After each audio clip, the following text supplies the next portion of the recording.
Hello everyone, my name is The Servant. I hope you're having a wonderful day. Today is going to be my part 2 of reviewing all the new weapons in Season 13 of Destiny 2, Season of the Chosen.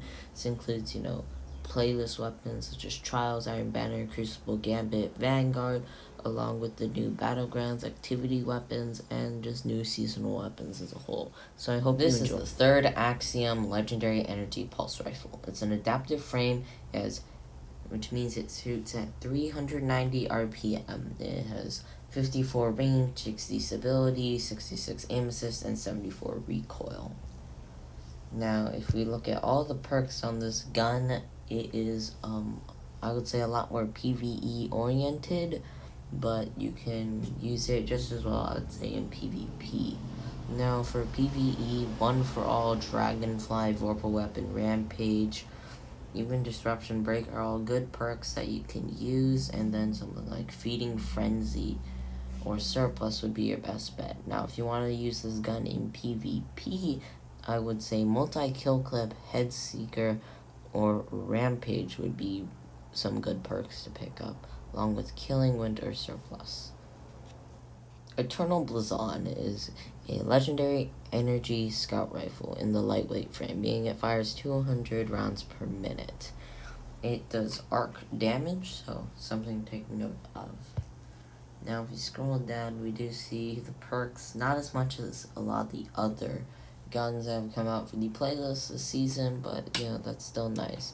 It does come with full auto if you would like that, but I would say it's pretty unnecessary. It does seem to be a lot more of a PvE-oriented gun, though, with stuff like One for All, Disruption Break, Thresh, and Unrelenting. I would say One for All and Overflow seems to be a pretty potent combo, but for PvP, you could run Rangefinder Killing Wind or Kill Clip Killing Wind. This is the legendary energy sidearm, the Keating, and I will say this looks to be one of the best PvP guns in the game. Sidearms are very lethal right now, especially considering that 150s are not a thing anymore.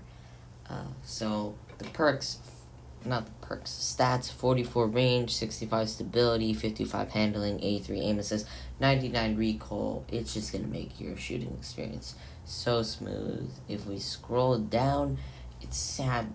This makes me sad too, but it does not come with the perk full auto, which is what made Drang, I think, for me, and I think a lot of people, a really nice gun, because we didn't have to click the trigger a lot.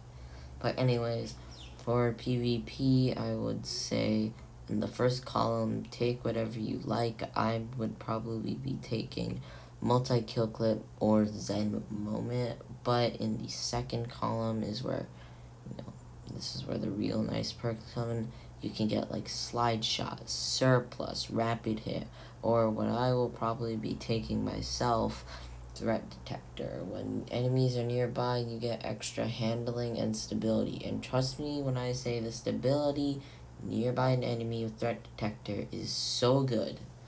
You're not going to miss any of your shots. Frozen Orbit is a legendary energy sniper rifle in the aggressive frame. It deals void damage, and I'm just gonna call it Trophy Hunter 2.0.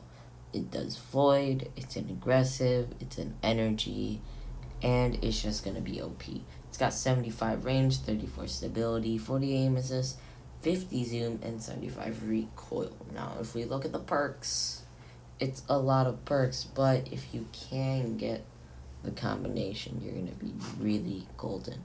Now, auto-loading holster, Vorpal Weapon, Tactical Mag, Boss Spec.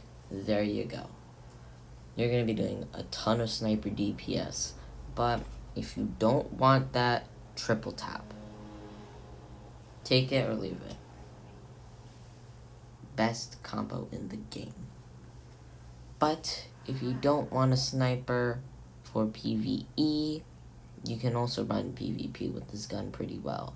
Snapshot, moving target, opening shot, moving target, quick draw, moving target. All very viable PvP combos. This is Extraordinary Rendition, a legendary kinetic submachine gun in the aggressive frame. Now, it's got only 48 range and 17 stability, but The recoil is pretty nice at 97. Now if we scroll down to the perks, well the stats might not be too impressive. I think the perks really make up for it. Multi-kill clip or rampage if you want, extra damage. Tap the trigger if you want PvP. But what I'm looking at is the perk Frenzy. It's a brand new perk on these guns. And what it does is when you've been in combat for a while, it increases your damage and reload speed.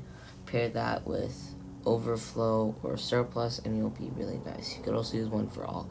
But I'd say on top of being good in PvE, like I mentioned, it's also good in PvP.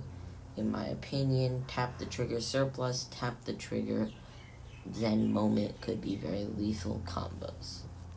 It's a bow, and it's Imperial Needle. It's an energy bow, and it's legendary, and I don't like it, but maybe you will.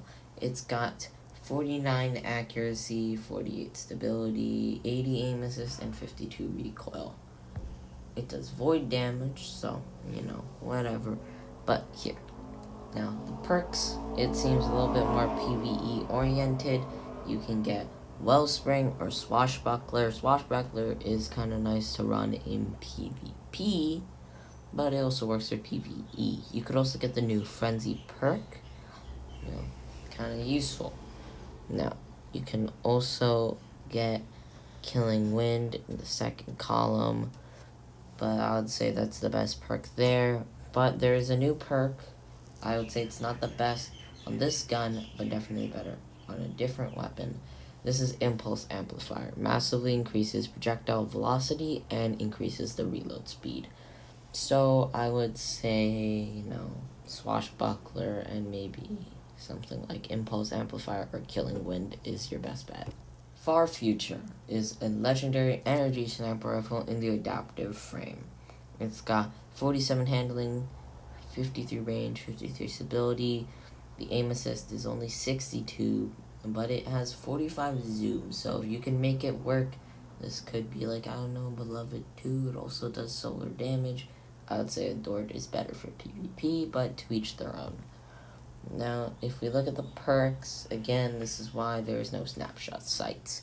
But you could run something like, moving target or, quick draw and opening shot. But for PvE, it's also not that great, but whatever. I would say multi-kill clip and auto-loading holster are the best perks you could get. This is the code dulo legendary power rocket launcher. It's in the high impact frame, so it's going to do the most damage, and it's a rocket. You don't care about stats on a rocket. But here we go. This is the best rocket launcher we're going to get in, I think, a long time. So you can see here, lasting impression is a brand new perk. Rockets attach on impact and detonate after delay. This increases the blast radius and the damage. And we have the other new perk on an Impulse Amplifier. Massively increases projectile velocity and reload speed. And why I single these two out is because take those two perks. It's going to be so nice to have. You can get the delayed detonation to do extra damage. Along with that, it's going to shoot really fast and it's going to reload even faster. Add that with impact casing for extra damage on direct impact and you're good. Now, if you want this in PvP, I would say Cluster Bomb still the best way to go with the same perk, increased amplification. And I would say you're good. That's going to be an excellent rocket with the new rocket buff. So this is in part 2 of my Season 13 weapons review. I hope you enjoyed it, and thank you.